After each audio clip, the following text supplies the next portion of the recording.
Que el Señor le bendiga, hermanos. Bienvenidos a la casa del Señor, a una clase más en el que estamos estudiando un tema muy especial y es el tema del Espíritu Santo. Y estamos hablando en la secuencia que vamos de la llenura del Espíritu Santo, ¿verdad? Pero la clase anterior empezamos a ver algo acerca de la llenura del Espíritu Santo que tiene que ver con, a ver si alguien recuerda, exactamente, con la medida. Y vimos en la clase pasada el tema, el Espíritu sin medida. Lo voy a anotar. El Espíritu sin medida. El Espíritu sin medida. ¿Alguien recuerda que vimos acerca de eso? ¿Sí? Que el Espíritu Santo no se puede medir, ¿verdad? ¿Sí? ¿Algo más? ¿Alguien más? Tal vez recuerdan de que somos nosotros que le ponemos medida de espíritu a otro. ¿Se acuerdan de ese problemita? Sí, también se recuerdan de lo que estuvimos evaluando acerca de orar pidiendo más del Espíritu. ¿Sí? ¿Se acuerdan? Bueno, entonces vamos a continuar hoy siempre con el tema el Espíritu sin medida. Vaya conmigo nuevamente al versículo base, Juan capítulo 3, versículo 34. Evangelio de Juan, capítulo 3, versículo 34. Cuando lo tenga me contesta amén. ¿Lo tenemos todos? Evangelio de Juan, capítulo 3, versículo 34. Dice la palabra de Dios como está escrita. Porque el que Dios envió, las palabras de Dios habla, pues Dios no da el Espíritu por medida. Oramos al Señor. Padre Santo,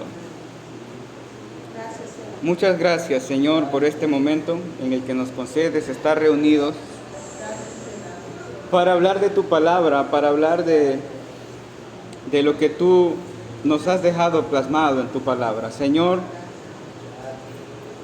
este tema es demasiado grande para que sea simple de explicar. Permíteme, Señor, poder ser alguien que transmita lo que tú deseas. Permíteme, Señor, que por medio de mis simples palabras, tu palabra haga el efecto que tú quieres que haga. Ayúdanos, Señor, a entender y comprender tu palabra conforme tú lo deseas, que nos lleve hacia la humildad, que nos lleve hacia someternos a tu palabra. Bendícenos con tu palabra, Señor, en esta mañana. Gracias. Gracias, Señor. Amén y amén. Bueno, hermanos, en la sesión pasada estudiamos que el Espíritu Santo no tiene medida, que Dios no da de su Espíritu por medida. El enfoque principal de la enseñanza es que estamos tratando el concepto de llenura del Espíritu. Y nos hemos venido adentrando en este tema y lo hemos llevado despacio porque lamentablemente hemos tenido una enseñanza muy pobre y hasta cierto punto errónea acerca de la llenura del Espíritu. Entonces es sumamente necesario que lo estudiemos como se debe.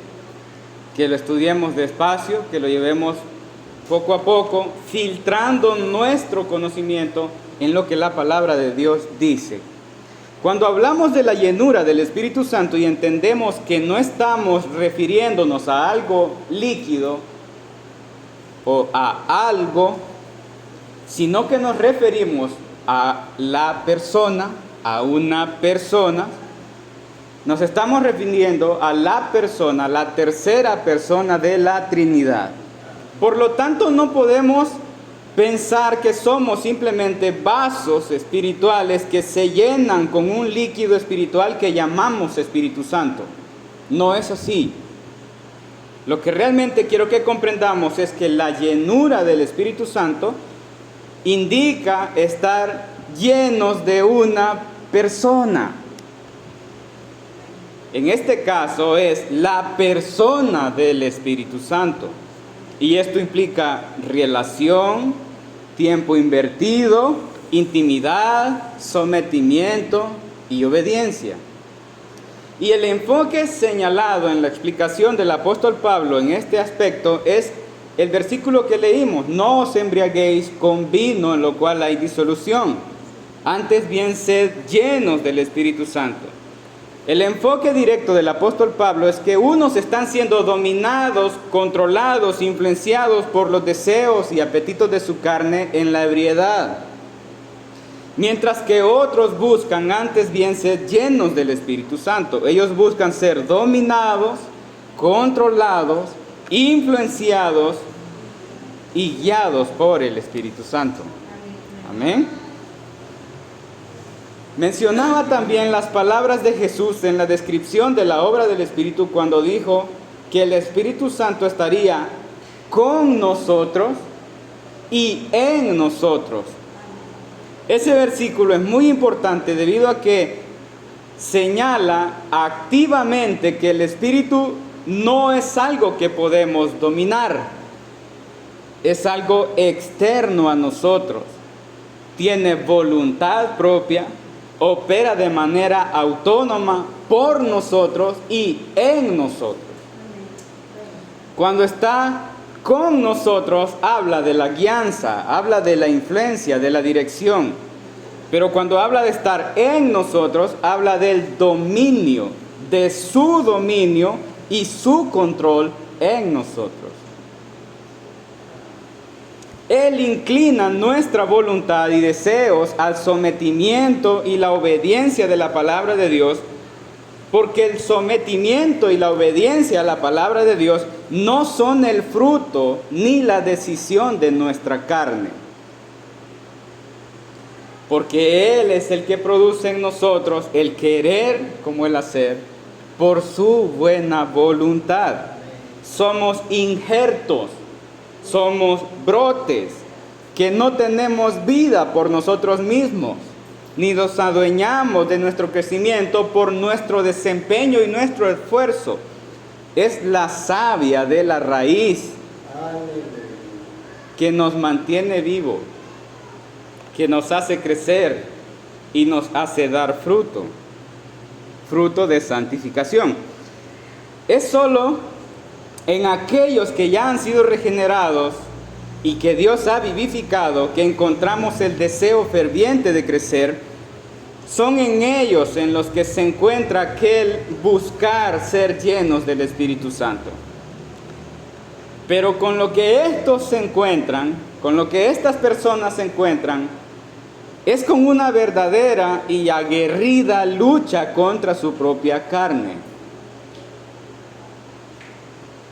La lucha es crecer a la estatura de la semejanza de Cristo. El detalle es que nos encontramos con nuestra propia carne. Y eso tiene una lucha. ¿Sí? Ahora, hermanos, ser y crecer a la estatura de la semejanza de Cristo, nunca nadie dijo que eso sería sencillo. Es una guerra con nuestra propia carne, con nuestros propios deseos. Y todos los que han sido vivificados la tenemos. No hay personas que tengan una medida más grande del Espíritu que les haga más fácil ese trabajo. ¿Sabe por qué? Porque Dios no da de su Espíritu por medida. No hay personas que estén más llenas del Espíritu Santo en el sentido de pensar que son tarros más grandes, que son cántaros más grandes y que cabe más espíritu, que tienen un tanque más grande que otros, y están un poco más llenos que otros. No es ese el enfoque. No hay cristianos regenerados que no posean la plenitud del Espíritu Santo. Solo hay dos tipos de personas, hermanos. Las que tienen al Espíritu y las que no lo tienen. Los que son salvos y los que no. Los que han sido regenerados y los que aún siguen muertos. Los que son de Cristo y los que no lo son. Los que son sus ovejas y han sido halladas en Él y los que no. Si alguien está en la iglesia y no tiene el Espíritu, no es salvo. Pero si alguien es salvo, él es poseído por el Espíritu Santo, por lo tanto está lleno del Espíritu, y en este punto es que se nos complica entenderlo, porque seguimos teniendo programada la idea de que tiene que ver con ser vasos repletos, y no es así. Estoy hablando que llenura del Espíritu Santo se comprende en el trabajo del Espíritu Santo por nosotros y en nosotros. Es notable su control, su dominio, su influencia y su guianza en todos los que son salvos. ¿Se entendió? Amén. Cuando yo enseñaba en la sesión pasada de que no existe tal cosa como que unas personas tienen mayor medida del Espíritu que otras, y que el problema está en que nosotros les asignamos medidas del Espíritu a los demás, una alumna de la clase me dijo que debía explicar mejor eso. Porque en la Biblia habla de que habían personas con un espíritu superior. Y esa es una interesante observación. Y eso me indica de que esa alumna está escuchando, está pendiente. Y ella me mencionó que hay personas con espíritu superior y mencionó a Josué y Caleb y a Daniel. Y yo voy a tomarme el tiempo para explicar todo eso porque la pregunta es importante. Y la comprensión de esto es importante. Y yo quiero que comprendamos que Dios no da su espíritu por medida. Porque si Dios lo hiciera, entonces Dios se contradice en su misma palabra con el versículo que leímos. Así que vamos a estudiar estos aspectos, vamos a estudiar estas personas. Primero vamos a empezar con Josué y con Caleb. Vaya conmigo a Números capítulo 14. Números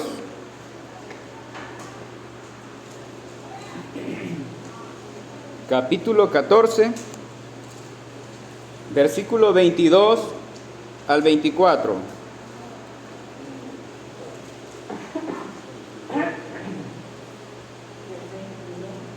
Números capítulo 14, versículo 22 y 24. ¿Lo tenemos? 22 al 24. Todos los que vieron mi gloria y mis señales que he hecho en Egipto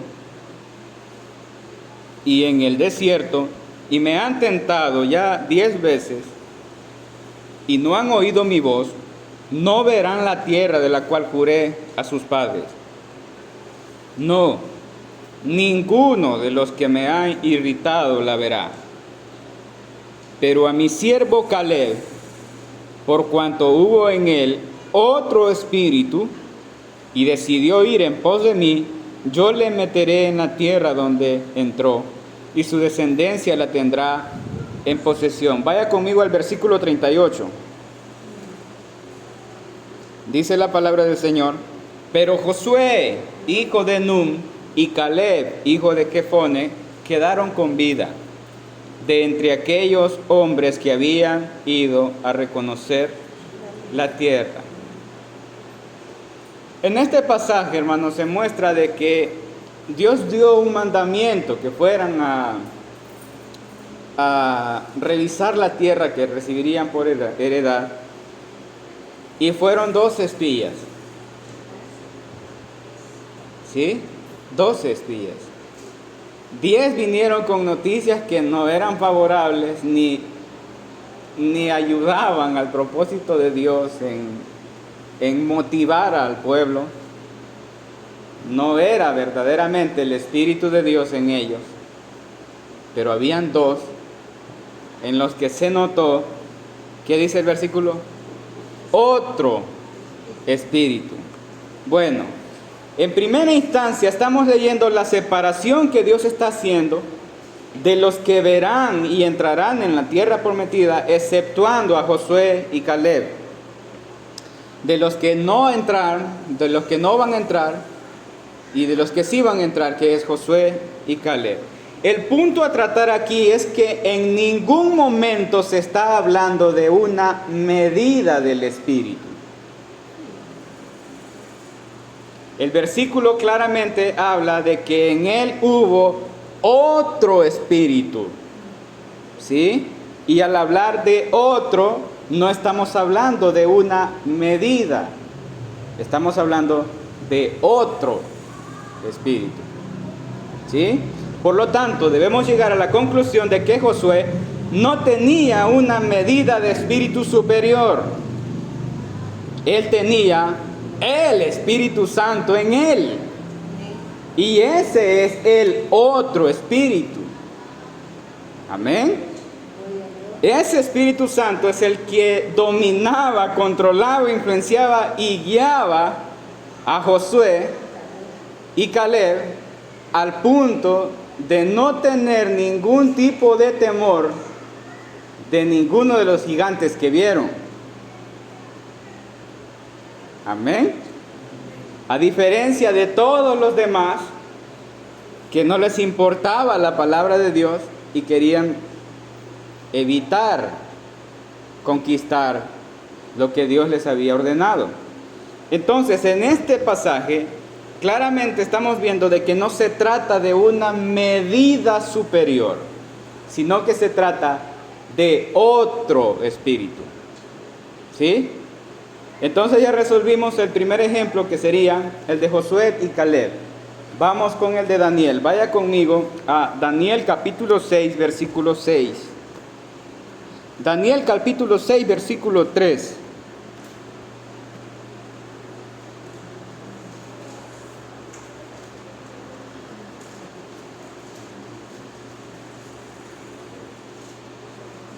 Capítulo 6, versículo 3. ¿Lo tenemos? Dice la palabra de Dios: pero Daniel mismo era superior a estos sátrapas y gobernadores, porque había en él, ¿qué dice? Un espíritu superior. Y el rey pensó en ponerlo sobre todo el reino. Bueno, en este pasaje encontramos directamente la comparación entre Daniel y 120 sátrapas.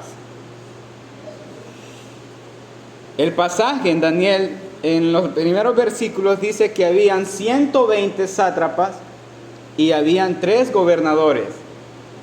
Pero el rey sabía que Daniel era superior, que todos los 120 sátrapas y que los otros 2 gobernadores. Entonces el rey pensó ponerlo sobre todo el reino. El punto aquí que queremos observar es que en él había un espíritu superior. Pero esta fracción del texto no afirma que tenía una medida del espíritu. No había una medida del espíritu en Daniel que le hiciera superior a los sátrapas. El espíritu era superior. Amén. Pero había en él un espíritu. Había en él un espíritu. ¿Nota la diferencia? Está hablando de él y un espíritu en él. ¿Sí nota la diferencia? Está hablando directa y explícitamente del Espíritu Santo en Daniel. no de una medida. ¿Se nota? Ahora, Daniel era un hombre plenamente dominado, controlado, influenciado y guiado solo por el Espíritu Santo. Su vida es un ejemplo perfecto de la llenura del Espíritu. Un espíritu superior que los sátrapas jamás tendrían. Jamás tendrían. Y ahora quiero que entremos a lo siguiente. En el tiempo antiguo, hermanos, en el Nuevo Testamento, es sumamente evidente una cosa. Todos aquellos que fueron dotados con el Espíritu Santo sobre sus vidas eran acompañados de muchas experiencias sobrenaturales, sobre las cuales Dios afirmaba que esas personas eran agentes que transmitirían su palabra y harían su voluntad. Y esto es importante, porque si usted observa en todo el Antiguo Testamento, a las personas en quien es evidente el Espíritu Santo, todas tienen algo sobrenatural. Todas. Porque ¿cómo es que a Daniel lo van a tirar a un foso de leones y no les va a pasar nada? Por ejemplo. ¿O cómo es que un Elías puede orar y cae fuego del cielo? Todas las personas en quienes el Espíritu Santo obraba, todas tienen una parte de su vida en donde se encuentra algo sobrenatural. Pero lo que quería enfocar es que no fue derramado el Espíritu Santo sobre todos, sobre todas las personas. Era evidente el poder del Espíritu Santo en algunas personas seleccionadas por Dios. Y me refiero a todos los que Dios instituyó, como por ejemplo sacerdotes, profetas, reyes. Y lo que quiero enfatizar aquí es lo siguiente. Vaya conmigo a Números capítulo 11, 29. Números 11, 29. Dice la palabra del Señor: y Moisés le respondió: ¿tienes tú celos por mí? Ojalá todo el pueblo de Jehová fuese profeta y que Jehová pusiera su espíritu sobre ellos. Hermanos, cuando el sacerdote Moisés expresa su deseo, ojalá todo el pueblo fuese profeta y Jehová pusiera su espíritu sobre ellos, está hablando de que en ese momento solo él sabía lo que significaba ser dominado, controlado, influenciado y guiado por el Espíritu Santo. Los demás del pueblo no. Y en ese punto Dios añade 70 ancianos que reciben el Espíritu Santo. ¿Me estoy dando a entender? No estaba el Espíritu Santo en todo el pueblo. Hasta ese punto es Moisés el quien ha experimentado toda la guianza y el dominio del Espíritu. Pero luego caen 70. En Aarón, en Josué y en todo el Antiguo Testamento es claramente evidente que el Espíritu Santo está en algunas personas. Es expresado por el sacerdote Moisés el deseo de que Dios derrame ese Espíritu sobre todo su pueblo. Pero más adelante, por el profeta Joel, vaya conmigo a Joel capítulo 2, versículo 28. Profeta Joel capítulo 2, versículo 28, dice la palabra del Señor, 28 y 29. Después de esto derramaré mi espíritu sobre toda carne, y profetizarán vuestros hijos y vuestras hijas, vuestros ancianos soñarán sueños, y vuestros jóvenes verán visiones, y también sobre los siervos y sobre las siervas derramaré mi espíritu en aquellos días. Dios habla diciendo que un día derramaría de su espíritu sobre toda carne. Hasta ese momento solo los profetas estaban guiados, dominados, controlados por el Espíritu Santo. Pero por el profeta Joel está viniendo la profecía de que un día Dios derramaría de su espíritu. Pero hay algo interesante, que en este pasaje y estos dos versículos que leímos, en ningún momento se está hablando de medida del Espíritu. Está hablando de la venida activa del Espíritu sobre su pueblo. El problema aquí es nuestra comprensión sobre la palabra derramar, porque sugiere que es algo como un líquido que se desborda para llenar algo. Simplemente es una manera de expresión, es una forma de dar a entender la idea central. Ahora, el Espíritu Santo, hermanos, claramente no es un líquido, es una persona. Veamos, por ejemplo, lo que dice Proverbios capítulo 15, 28, con respecto a la palabra derramar. Proverbios capítulo 15, 28. Dice la palabra de Dios: el corazón del justo piensa para responder, mas la boca de los impíos derrama malas cosas.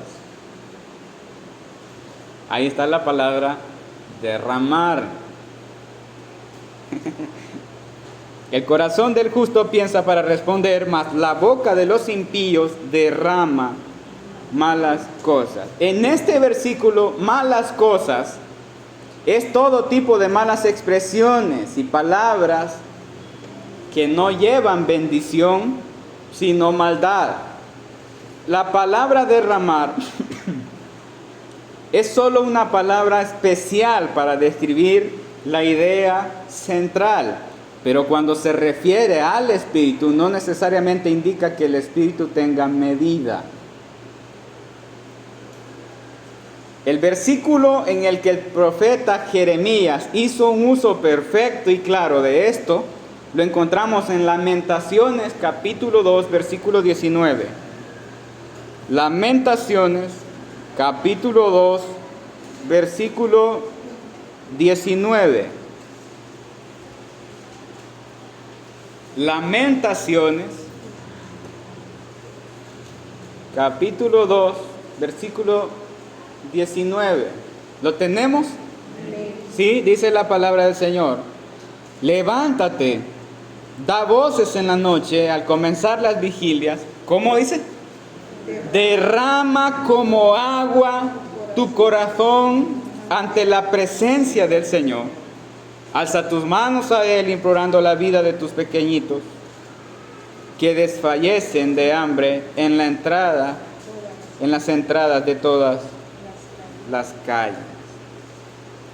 Vea el uso que tiene aquí la palabra derramamiento, y por eso digo que es un uso perfecto. Está usando la idea de derramamiento con el agua, ¿sí? Con el agua, pero luego agrega la idea de derramar el corazón.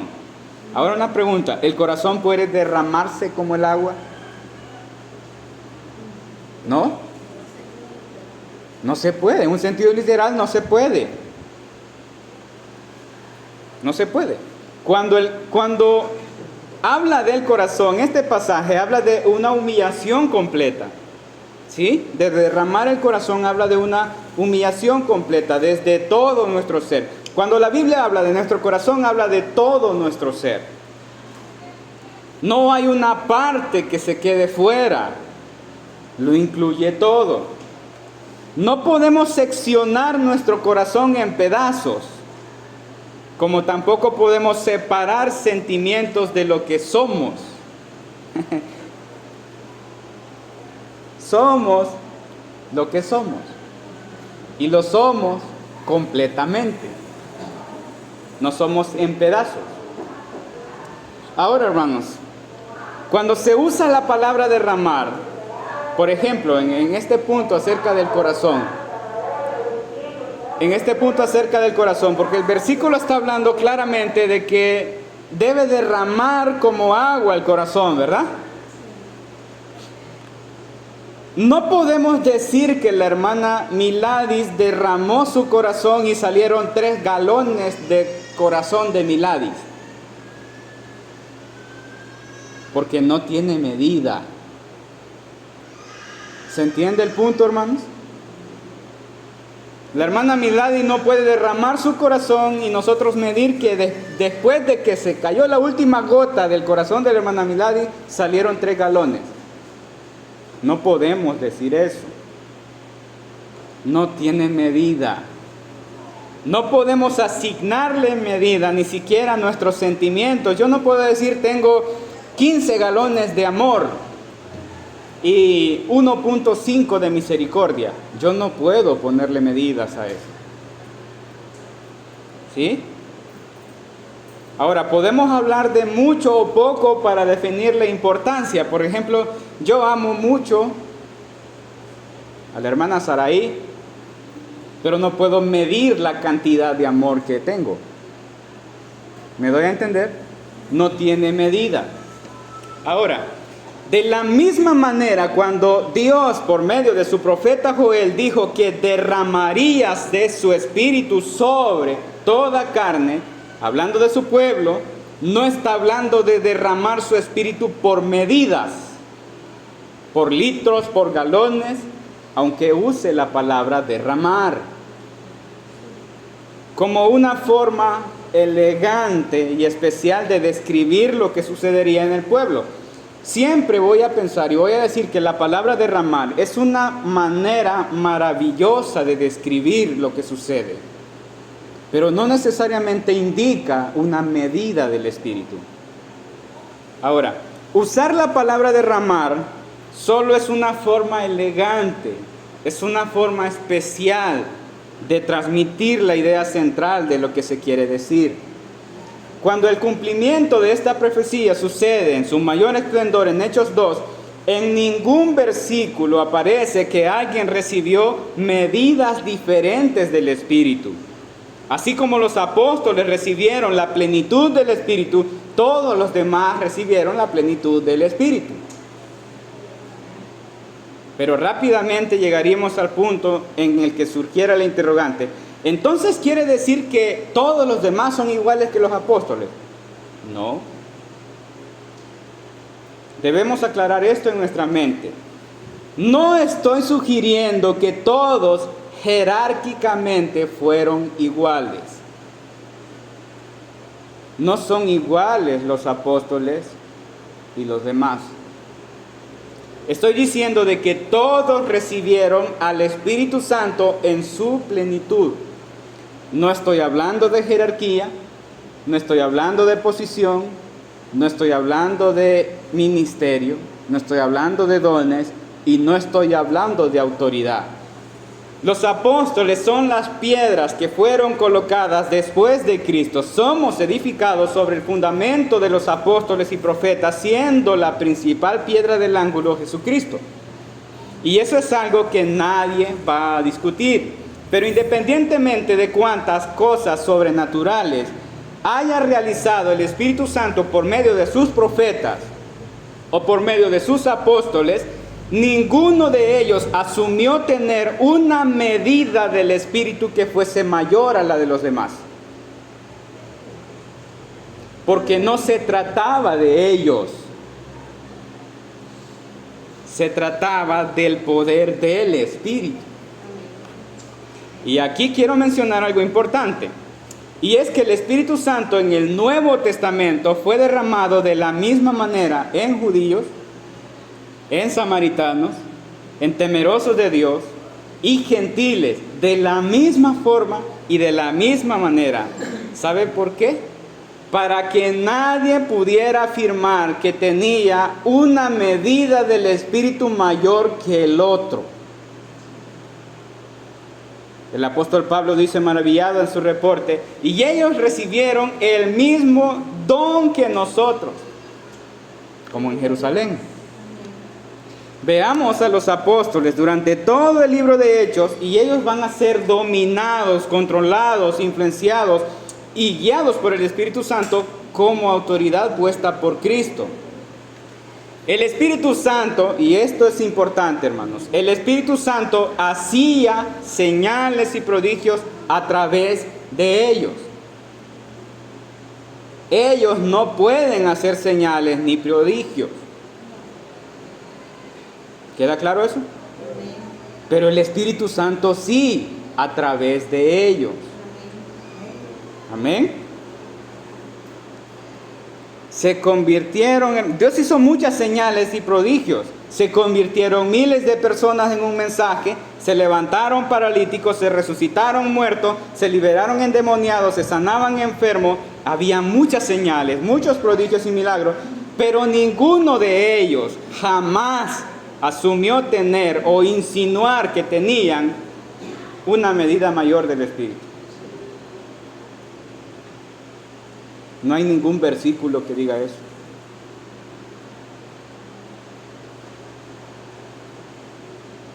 No es así.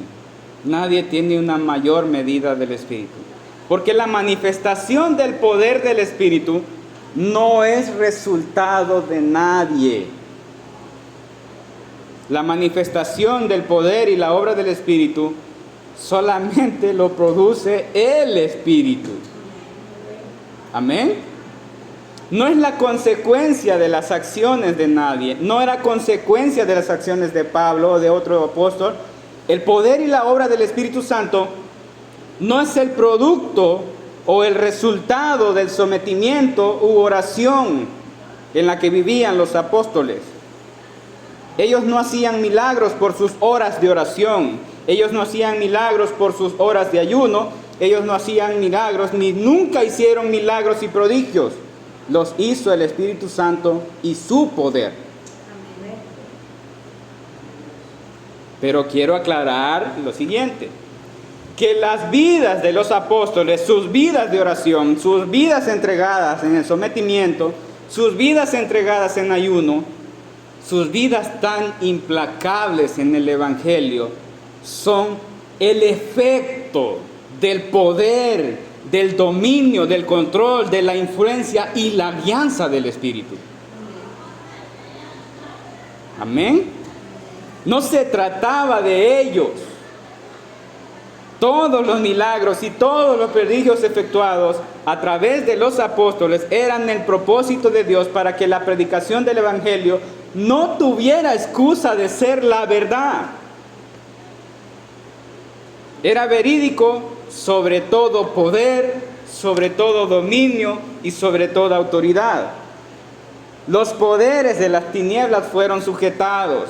Los dominios del sistema político no pudieron con ello, y las autoridades naturales tuvieron que reconocer y admitir que el Evangelio y su predicación estaban siendo operados por algo mucho más grande que personas insignificantes.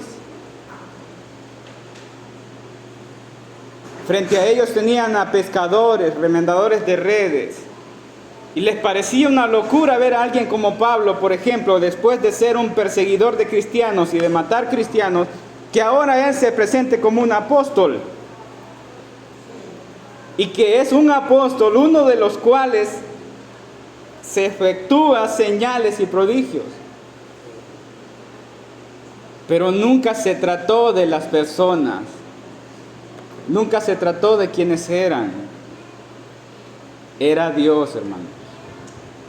Era el Espíritu Santo revelándose al mundo por medio y a través de sus hijos. Vaya conmigo a Hechos capítulo 19, 11.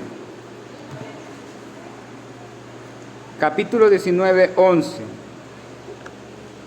11 y 12. Dice la palabra del Señor. Hechos capítulo 19, 11 y 12. Dice la palabra del Señor. Y hacía Dios. ¿Quién hacía? Dios.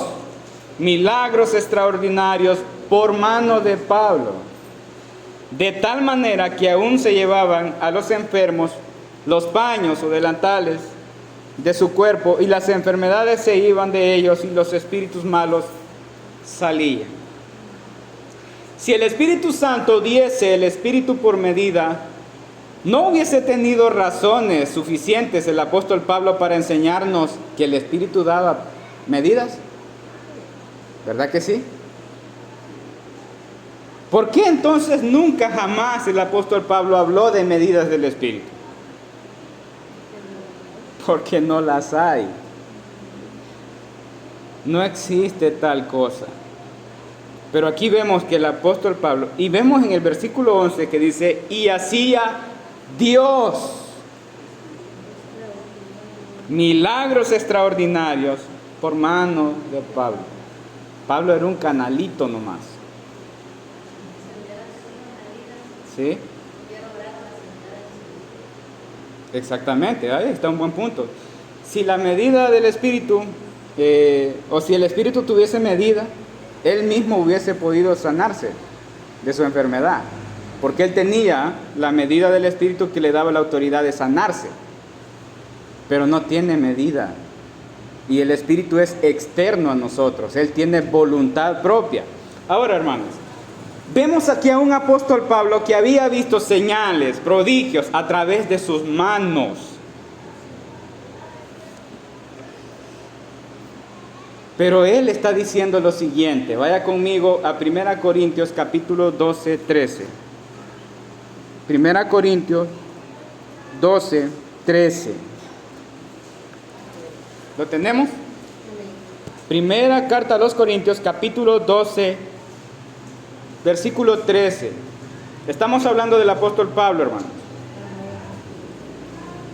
Dice, porque por un solo Espíritu fuimos todos bautizados en un cuerpo, sean judíos o griegos, sean esclavos o libres, y a todos se nos dio a beber de un mismo Espíritu.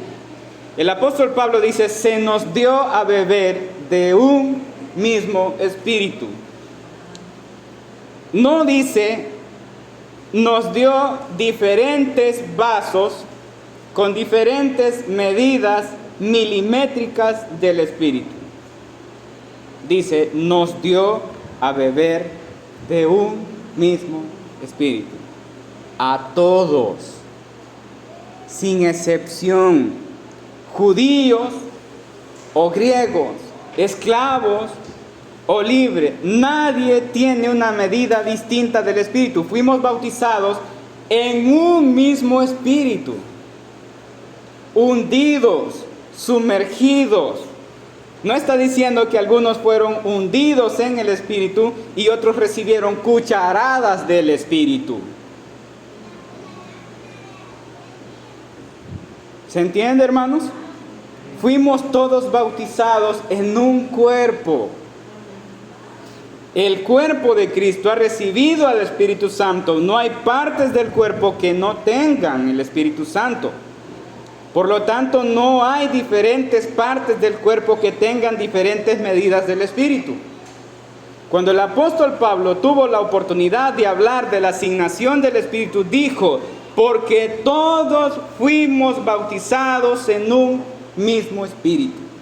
Y a todos se nos dio a beber de un mismo Espíritu. A judíos, a griegos, a esclavos o libres. Hermanos, este es el apóstol Pablo,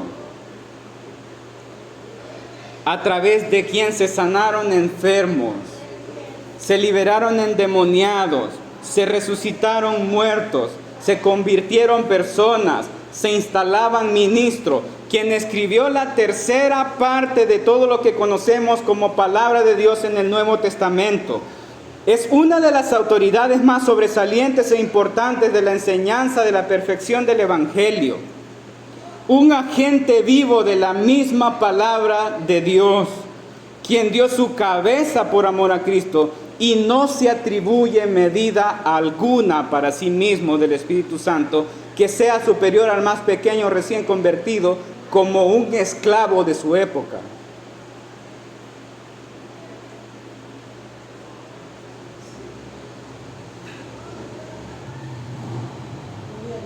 Y ahora hay tanta gente arrogante por 2 o 3 palabras en lengua que dicen y ya se creen que tienen una medida del Espíritu superior a todo el cuerpo oficial y superior a toda autoridad de la iglesia.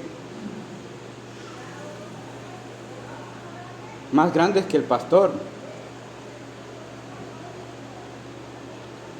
Se sienten tan grandes que ven a los demás como inferiores porque creen en sus cortas mentes que tienen una medida del Espíritu mayor. Y no digamos si han visto que Dios sana a un enfermo mientras ellos oran. Imagínense se sane de una gripe.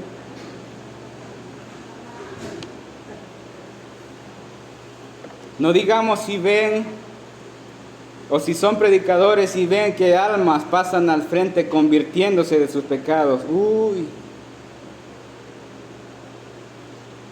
Sienten que ya tienen una medida del Espíritu superior que todo el mundo.